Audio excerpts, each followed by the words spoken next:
Error code 500 on your T-Mobile gateway, like the Nokia 5G21 or Arcadian KVD21, means there's an internal server or device problem. Think of it as a server device error message, indicating your gateway can't properly talk to T-Mobile's network.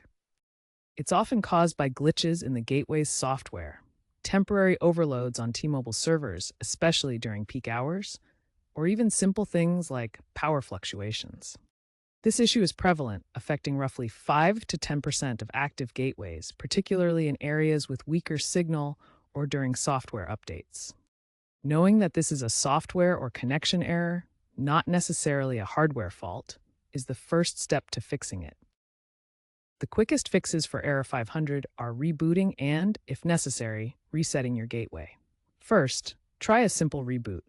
Unplug the gateway from the power outlet, wait 30 seconds, and plug it back in.